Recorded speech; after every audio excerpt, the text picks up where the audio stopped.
Morning, chaps. Morning. Morning. It's lovely to see you both again. Yeah. We are here today to talk about some new pedals. And I thought to sort of kick things off, how did you two first meet? Face to face, we met. Was it Nam? Nam was the first. Yeah, I came up to you and said I admired what you were doing. Yes, which is pretty cool with amps. Yeah. Like, you know, not another career or something.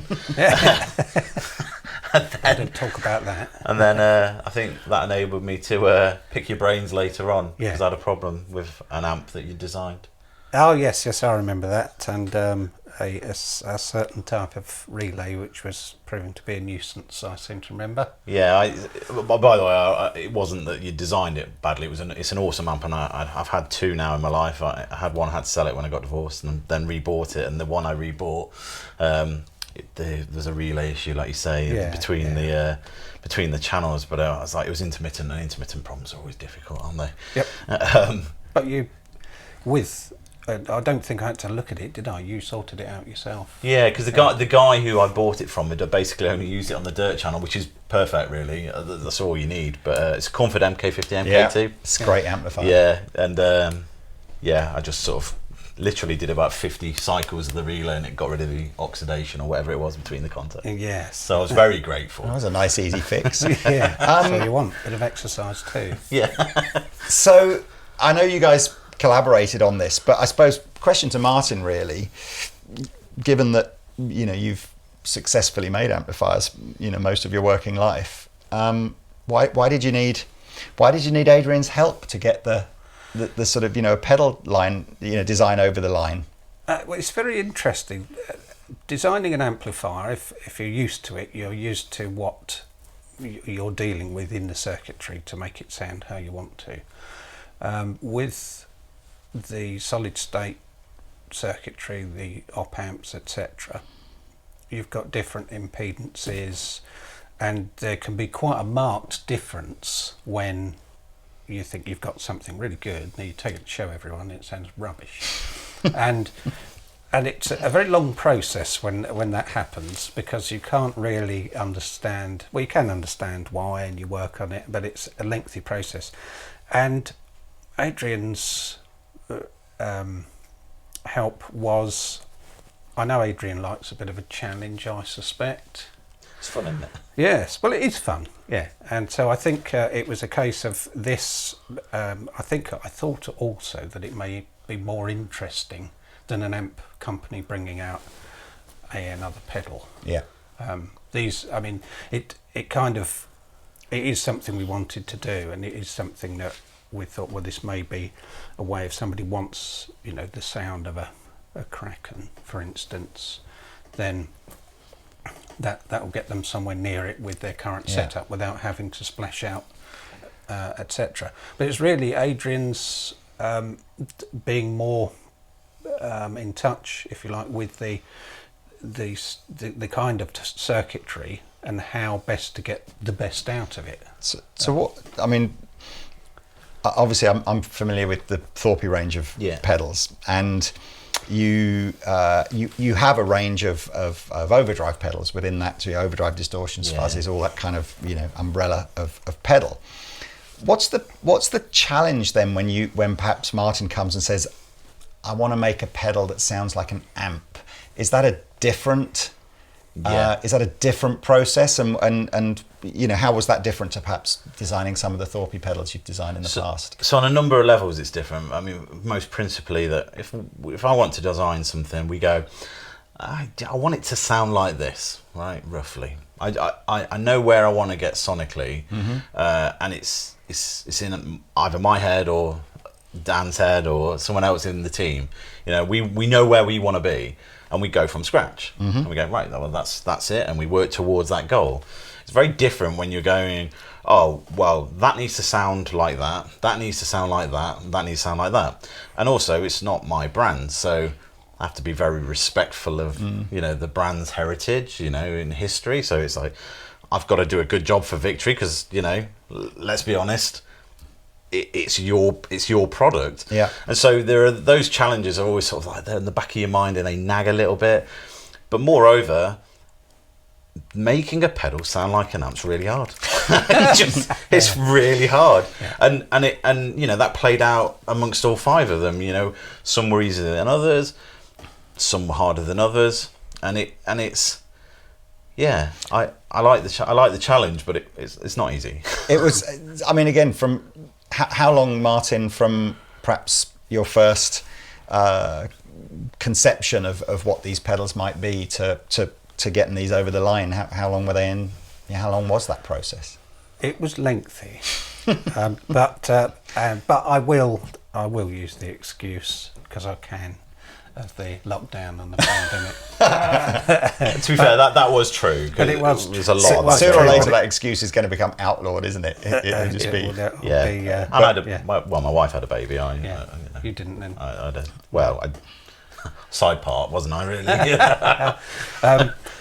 Really? So it probably was about 3 years initially, and all the initial prototyping, because there's the other thing, is when Adrian's been talking about, right, we want a pedal and we want to get it in this ballpark, and so they get that far and they think, well, this is quite nice, and do we want more of this, less of that, etc.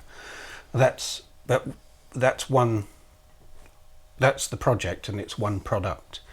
With this, it was the project was 5 pedals, and we had 5 goals to reach, and so that's why I think it's the focus gets diluted a bit, because every time we'd come along, went to your place or wherever, and we'd plug in and we'd think, I think that one's just spot on, and that one, and this one needs a bit of work. And I think the whole, I think we got as far as the biggest nuisance was the Kraken. Yeah, absolutely. Why was that? I think we had more stakeholders for one. Right. I was presumably Robert wanted it to sound. Robert's very passionate about how the Kraken sounds, and that's not a criticism of Robert. Obviously, he was absolutely right on. He needed to be a certain way, but I mean, from the outset, I think I said that one's going to be the hardest one to nail, because it's really hard to get high gain in a little pedal. Well, that's the Kraken is all about that. Sort of 5150 style. I guess there's just a real, component stability issue in there, and noise floors and all sorts. Yeah, getting technical. We had oscillation issues. We had oscillation in the low end, which I'd never seen. Normally the oscillation happens in like the high end. So it's like a whistling, and it was a whistling in the low end. And I was like, well, it sounds great. I mean, but that needs to go. How do we sell that? So we had to reverse the phase through the circuit so that they cancelled each other out.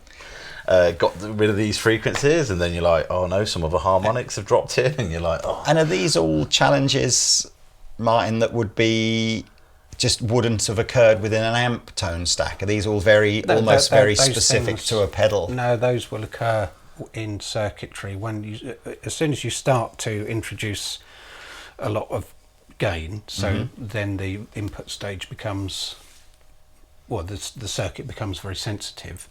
It'll pick up things and will, whereas a lower gain circuit might ignore them, they'll still be there, and so because they're not a problem, you don't fix something that isn't broken. But when you start then ramping up the gain and getting certain areas, they're not physically contacting, but with just the fact that there are 2 metal pieces, there will be some capacitance, and that'll be enough to feed really high frequencies and cause oscillations. So they do happen, but it's an engineering challenge more than anything else. And by the way, it's solved. Oh no, I've seen the. We got there. Yes, no, I was. I know. Pretty sure that the video with Pete and Robert demonstrating these, and I'm sure that'll be on the Andertons channel. I'm sure there's plenty of official victory videos going out on these, and I know you've solved all of the teething problems. Let's talk about the pedals one by one. I've got a guitar and an amp, because as I said, this is kind of, yes, they're sort of overdrive pedals, but they're overdrive pedals designed to emulate a guitar amplifier's overdriven kind of tone, as opposed to perhaps a traditional sort of, what someone might consider a tube screamer circuit might do. And then I'm sort of interested as well because the Duchess isn't really known for its overdrive tone, although it has some overdrive in it. So what was the kind of what was the sort of the remit on the Duchess? And I'll just switch my standby switch on because we might as well sort of have a little play whilst we're talking about it. Yeah. So the difference, I guess, between the others where they've got varying amounts of gain, and you can drive that as well, but it's got its own character, and trying to capture that character of a clean amp, but that's full and loud in a pedal. That was the challenge there. I'm just thinking here, I've potentially picked the worst guitar. You've gone a Duchess into a Duchess. I've got a Duchess into a Duchess, which is that's a film that you might see on a certain. But anyway, so we've already got a big bass end here. But I've put it's completely flat EQ. So what would this be, like a pushed boost kind of vibe, or is there some drive in it? On the edge initially, and then it drives as well, But we can dial out the bottom end of this as well to match the amp. So right. Well, let's.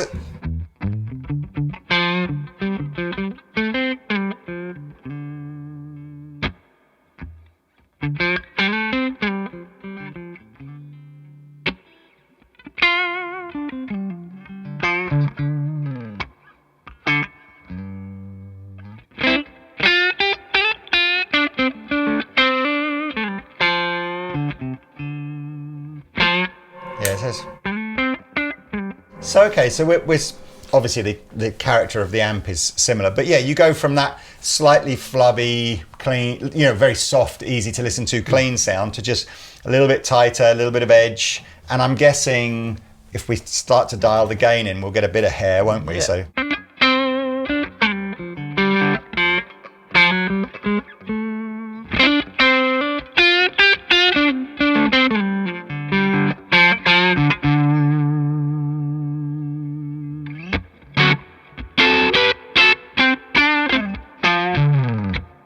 So that's going to appeal to the sort of the bluesy, jazzy kind of guys that just want to fatten something up and put a little bit of hair. Be interesting. Is the EQ on this like an active EQ, or is it I'm not technical, but are we sort of saying quite extensive tone shaping here, or is it more like a tone stack on a sort of an amp? It's a very extensive tone stack. That's why we can dial out the obviously I would never recommend going that style of pedal going into the same style of amp. Yeah. But the power of the EQ of all of these is that actually you can get away with it, because no matter what amp you've got, you can take out the frequencies associated and just let it fit in the mix. I think it's one of its strengths. I mean, that's a very low bass setting. I wouldn't normally recommend that, but guess what? The amp's got plenty. Because it's got plenty. It's 2x12 cab on it as well, isn't it? So, and if we just, if we cranked it, does it go sort of near I don't know, what's a classic low gain pedal, sort of blues breakery kind of tree, or?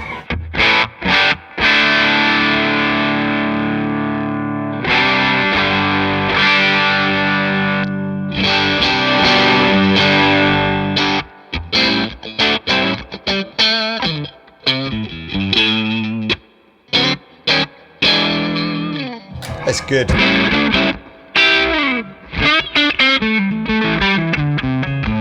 And there's stacks of. It's just a bucket load of just volume boost as well, isn't it? I was going to say that, just as sort of quick demonstration, that most of that overdrive you're hearing is in there. Yeah. No, that's I see. Rather than we're not really driving the front of the amp. You're still getting louder when you turn the volume up, which means that's not pushed to the limit yet. But the great thing is you can roll your volume back, have that gain set in, and it still remains clarity. Yeah. Well, as I said, I mean, that's great, and I thought we'll just fly through these. I think there's probably a more extensive demo of each pedal with better guitar players than me as well. Now the Jack, that was the first, albeit named slightly differently. That was the very first of all the Victory products, wasn't it? So it was. And I'm not even going to attempt to play in the style of the person that was probably best known for using that amp, who still does, I think, doesn't he, when you see him touring from time to time. We're talking about Guthrie Govan, obviously. Of course. So we're jumping from a relatively low gain pedal to a high gain pedal. Was this one of the ones that created a challenge with sort of, oscillation and stability, or? I think this one was more of a character challenge than anything else. From memory, it needed a bit more work because, again, it was the Guthrie association and the smoothness. Yeah. I think, I said earlier when we were speaking before video that, a lot of designers have a sort of a EQ signature or a signature of pedals. I would suggest that when they initially did this, it didn't marry up to what the pedal and the amp were doing, so it needed to be smoothed out and more liquid. Yeah, but one thing, the thing from our initial early testing at least, that one was the one that felt to me most like an amp. Yeah, it felt like right. a Victory amp. Right. So that I thought, that feels like a Victory amp, so our job is far easier immediately, because now it is just a case of getting the EQ and the amount of drive and smoothness. Those things will come much more easily if we can approach it the same as we would developing an amp. Here we go then. Sorry, Guthrie. I apologise. You talk about the smoothness. I'm going to lose some reverb here. You talk about the smoothness. You can instantly hear it hasn't got the treble that the previous pedal had. It's that very compressed, highly saturated.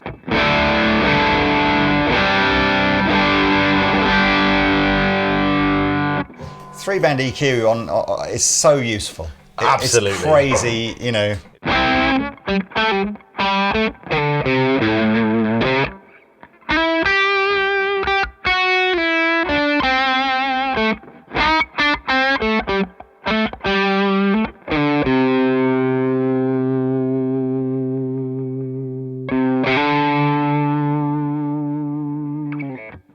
And if we Done that a bit.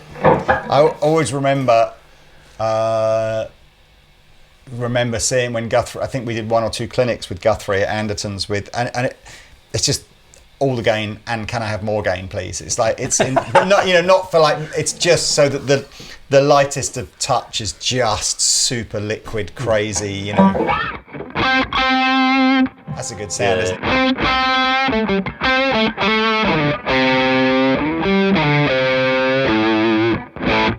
A lot of, from what I'm feeling, a lot of natural compression as well. I like it.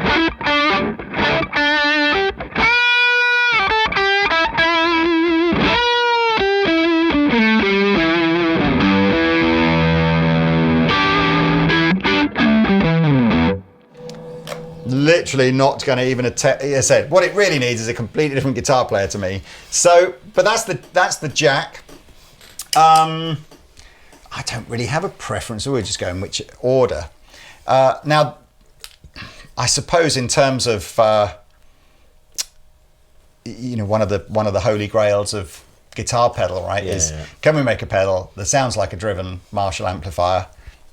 And many people have tried, and I'm there certainly are other examples out there of good pedals, good Marshall kind of cloney type pedals. But what was the I guess when you get into drive pedals, the criticism probably of drive pedals generally is they all end up sounding the same at some point or other. So how, when you're approaching, say, the Jack, the Sheriff, the Kraken and the Copper, how are you sort of was it a very conscious decision to go, we have to try and make some sort of really obvious difference between each of these sounds? Absolutely, but there is overlap to a degree, isn't there? Definitely. But the other thing is, this started off. Initially, I had the bigger ones, the bigger pedals, the valve pedals to the V4 preamps, preamps to compare them to. And we were going down that route, and then it became clear that that was not the right route, and we ended up with all of the amps. Yep. And we just went, right, okay, well, I've got a setup in the office where I can switch between amp heads, and we set it up that way, and we just started doing that.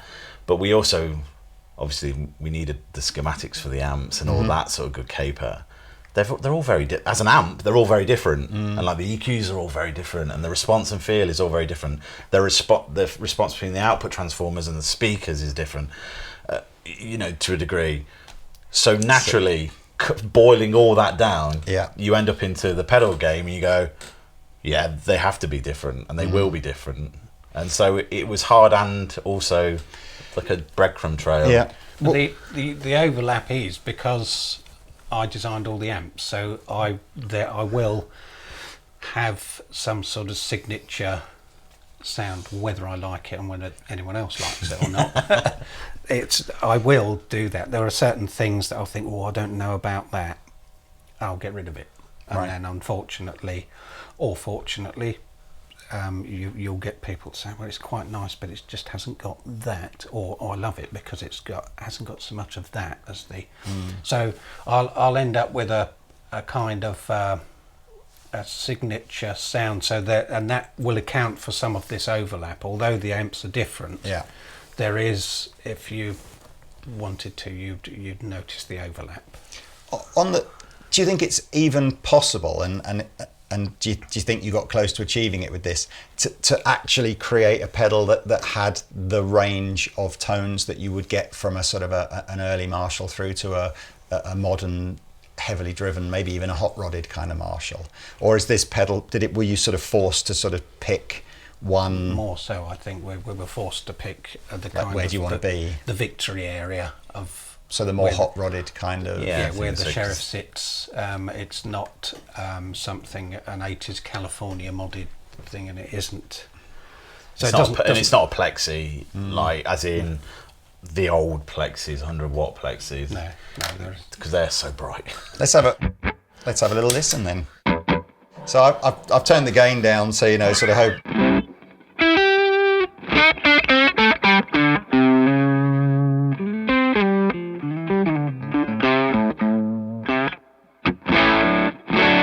So yeah, that's nothing like the Jack, is it? You can feel it's got that slightly raspier element to the tone. It's not as liquid sort of sounding. Still quite compressed.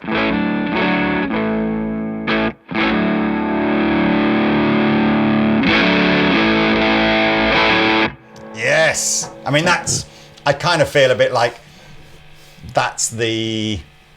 I know Marshall amps have sounded fantastic all through the ages, but I guess kind of when you think about, some of those hot-rodded Marshall amp sounds, it's a bit more barky than the Jack, isn't it? Yeah.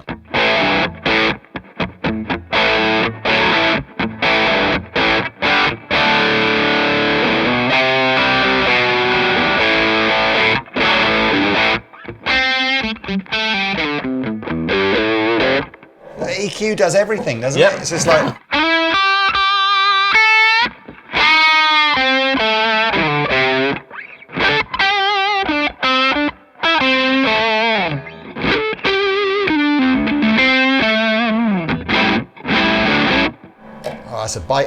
that is a barky, angry sounding. I like it.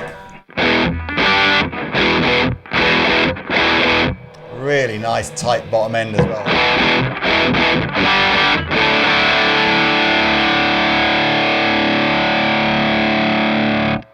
Yes, approved. And it's gold. And it's gold. Yeah, absolutely. It's nice. Actually, to be fair, it's kind of refreshing to say. I mean, I think the pedals you make under the Thorpe brand, I really think you've clearly put a lot of effort and an element of the cost in just the way it's engraved and the design. And they're beautiful.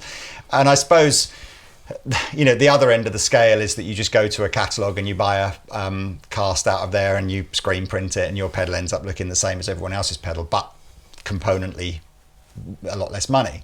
And it's quite interesting to see how Victory have obviously sort of gone, well, yes, the intention with these is maybe not to be in the same price bracket as Thorpe pedals. It's a sort of try and be a little bit more affordable, but I quite like the fact that a little bit shorter at the front, a little bit taller at the back. So although it's a relatively simple manufacturing technique, it doesn't just look like every other pedal. So I was really pleased when they arrived. Yeah. Because obviously I got sent the pre-production ones, and I was like, I opened them up. I was like, yeah, nailed it. Yeah. That looks great. I was really pleased. Yeah. The jewel is a nice touch, isn't it? Yeah, But, I guess that's the on-off jewel on the from the amplifiers. Yeah. I'm slightly frightened. I'm leaving the Kraken intentionally till last because that's the one I'm going to do the most horrendous job of. But fortunately, I'm pretty sure, Rabir will redeem this channel by doing excellent. Okay, so copper into another sort of classic British amp tone, but maybe a bit more chimey, a bit more AC, sort of styly. Some would say that should have been the hardest one to do, because I kind of think the Vox overdrive sound is the most richly harmonic, hardest to kind of emulate. So much of distortion is power amp distortion. You're both looking at me going, no, this was the easiest one. But I kind of go. I think this was the one done first, wasn't it? He nailed that just straight away. Right, okay. I'll throw my hands up here and say I just happen to have someone who's an expert on that era, that style of amp, and is part of the team. Dan was just like, yeah, I know how these work, and was massively into getting all of those sounds out of this, and that's that's why the tone control works. Yeah, I'm like the amp backwards. Not familiar with that. So I mean, I like I think it's probably fair to say that the classic Vox sounds that we all think of are. It's a very different speaker in that amplifier to traditionally what you might get in a Marshall or a Fender or something like that. And I kind of feel like it's such a signature part of that Vox tone. And ultimately, if you're going to play this pedal into a guitar amplifier that then doesn't use that speaker, there's always got to be that sense of like, we can get fairly close. Or do you sort of feel like you think you've even captured some of that? So for us, it was the interaction between the output transformer and that speaker, because the low end is carried in that sort of feedback loop or whatever you want to call it, and that was the bit that we were like, we need to nail that. If we can nail that, that gets the feel sorted. And so it wasn't necessarily for us. Obviously, there's nuances, isn't there? It wasn't that they're blues speaker and very historical and cool. It was more, how does the amp interact with them? Yeah, and that's why this one we've got right. We feel we got it right. Well, I'm excited to try it. What's the so here we don't have bass, middle, and treble. We've got bass, tone, and treble. So what's the tone pot doing on this? It's in relation to the low end, really. So like a bass, like the bass cut, or it's more like it's more like the top cut on a Vox amp. Yeah. Oh, okay. Or like on the copper amp, the tone control, but it works in reverse. And again, are we sort of gunning here more for that sort of classic Brian May driven AC sound, or is it a range of tones? It does a lot, doesn't it? Really? It does quite a lot. You can probably get in the ballpark, but there's no treble boost side to that. Right. So it's more. So conceivably then, if you bought a treble boost from another brand or whatever, and you just ran it into this, you could emulate you might that. get somewhere near it. Yeah, it's interesting. Okay, well let's give it a try.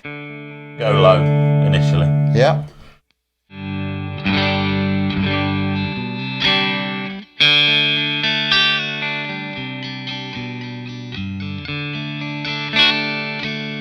Interestingly, if you really want to scoop mids out, you have to turn the bass all the way up.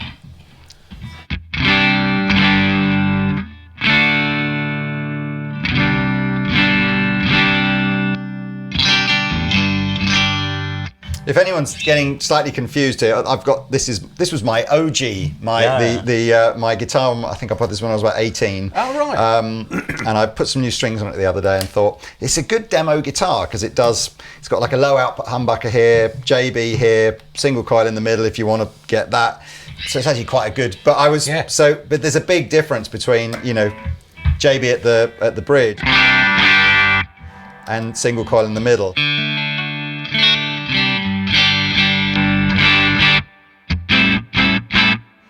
It's that. I mean, that is. And then if you just it's very bright, very bassy, isn't it? Like that. So I guess it is. In this particular setting, it's more like just an alternate clean sound to your regular clean sound. Where does it start to get naughty? If I wanted to play, sort of classic. Halfway.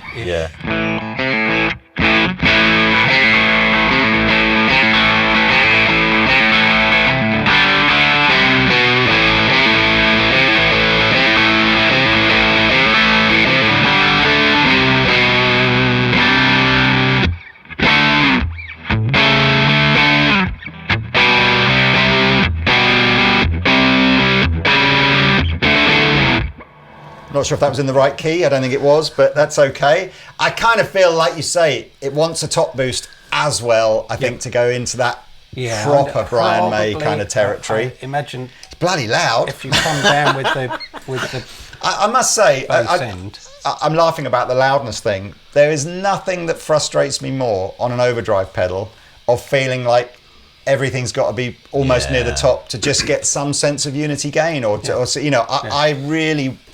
I want it to feel like the volume's about there to be the volume without the pedal. Otherwise, what's the point? It's like.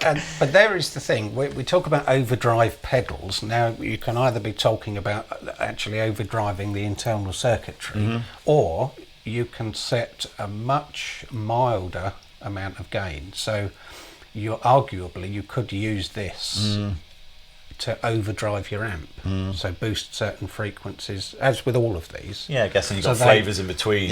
So they are an overdrive pedal in the other sense as well. Very much like the Colour Sound Overdrive of yesteryear was literally an 18-volt massive signal output. It was a huge output, and that's what it did. It would overdrive the input stage and successive stages of your amp, but it didn't have a lot of distortion generated within it. So you can use these in both ways. And that for me is, it's one of the reasons why valve amplifiers are still such a joy to own, because it's that sense of I think there's plenty of product out there now, solid state, digital, whatever, that does an amazing job of taking a snapshot of a sound, but it's still very, very. I still feel like really feeling like there's an opportunity to play with the volume here or to drive a circuit from a pedal stuff. Unless you've just got old-fashioned valve, it's nothing else quite reacts the same, does it? No. I mean, is this? Where are we on like?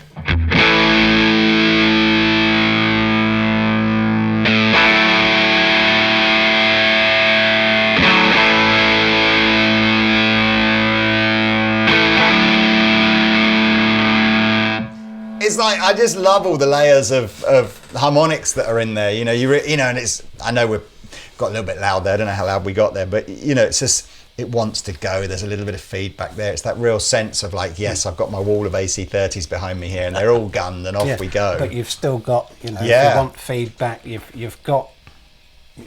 It gets worse. All right. Well, look, one more to go.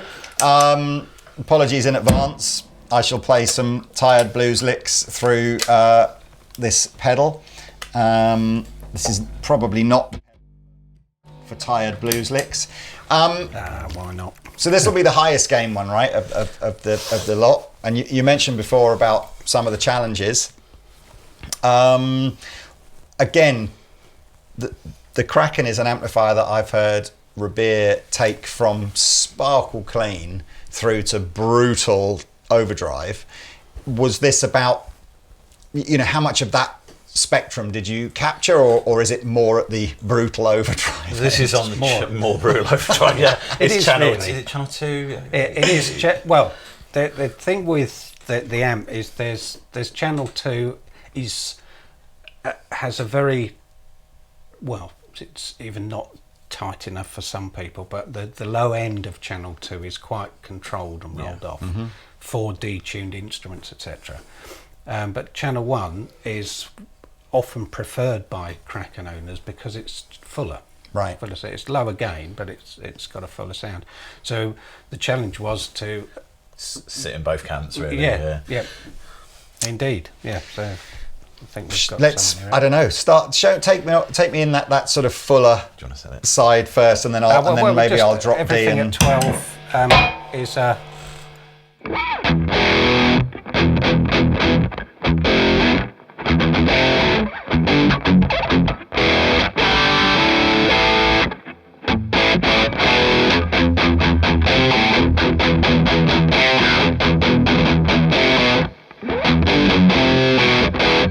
That's enough of that. I can't do it anyway. So, and then if I drop tune.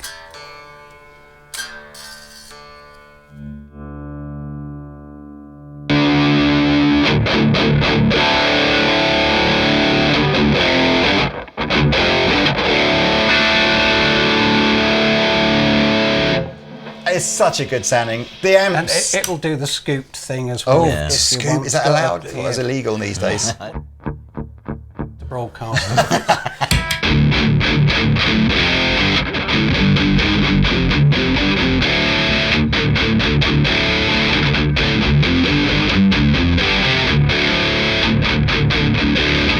Oh, it's so fat. So it makes me want to learn all that stuff properly, but it's so good. I mean, again, bit of a whirlwind tour through these. There'll be plenty of other videos online where people go a bit deeper with them. But, have you enjoyed the collaboration? Yeah, very much so. I'm trying to think of where it's been done before. I mean, there's definitely, I think pedal makers have collaborated in the past. I'm trying to think of amp and pedal makers collaborating. Interesting. I actually don't know. I know loads of pedal makers that have done. Maybe Milkman and JHS. They did it, but that was for a JHS amp made by Milkman. Yeah. Oh, yeah, that was the flip So one not around. the other Oh, so way you're going to around. get Martin to help you build some Thorpe amps now? Yeah, Is why that not? the idea? Why not? Yeah, let's do that. What about Wampler had an amp, didn't they? Yes. That was in-house, though, wasn't it? So there wasn't a collaboration there. Well, it's quite Wampler's part of that bigger group, isn't it? BAD, with where they've got Dave Friedman and all those kind of guys on board. So I imagine there's quite a collective input there of all products. But no, well, look, it was lovely to see you both. It's lunch o'clock time as well, if you've got time. So yeah, we'll put links to these pedals below. I mean, are you done now? Do you think in terms of pedals, Martin? I mean, that's the. No, I had fun, and if the sort of chappy I am is if this works, I will be inspired to do more. It might have to have a little bottle of something glowing in there, but I don't know. I might restrain myself. I think yes. Don't restrain yourself. You should just do it. Yeah. That's a whole other area, isn't it? Where there's not a, most. I mean, perhaps. There was such a great opportunity for me to finish this interview, but I've thought of another question. Tubes or valves, as we like to call them over here, they don't appear often in pedals. Is there a sense from a pedal manufacturer like yourself, you're just going, I just need to avoid this technology, it's just not appropriate for pedals? Or what's the... Well, loose lips sink ships, but look, I'm working on a valve overdrive. Oh, brilliant! Yeah, for lots of reasons. Up until that point, it was I should avoid it, but it depends what regime you're running in. Yeah, starve plate versus high voltage or whatever. And at the moment, the biggest difficulty is, can you get valves? Well, yes. So that kind of put that one to touch. But no, I think they're just very different. Using an op amp or a transistor it's easier for a start. Much more predictable. Much more predictable. You don't have to sort through necessarily loads of valves or the rest of it. But then again, the challenge of using a valve. I like that. I've done an amazing job. I mean, it said that the pedals look great. I mean, I imagine by the time this video comes out, there'll be a few people out there that will have bought them themselves. So it'd be interesting to see the comment section as to how people are getting on with them. But yeah, look, great. Love to see you, be super cool to see what you guys decide to work on in the future. The Thorpe stuff is already amazing. Hopefully you saw that. I can't remember what made it onto my board. Was it a Warthog? It was a gunshot. A gunshot. I was very proud. Yeah, well, I was. That's the OG for me. That was like my first pedal. Well, was it? Yeah, I just wanted I was very conscious on the previous board that it had like 5 overdrive pedals on it, all basically in the same ballpark. Yeah. And I wanted to go so I tried a lot of pedals expressly to sort of go, what's just a bit different that's got some sort of flavour that I like? And yeah, the gunshot was the one that I ended up liking the most. So that's cool. And I love all the amps you make as well, Martin. So it's a good, nice day for me to sort of fanboy out with the two of you. So, all right, well, there you go. Thank you very much for coming down. Let's go and get some lunch. Okay, if I must.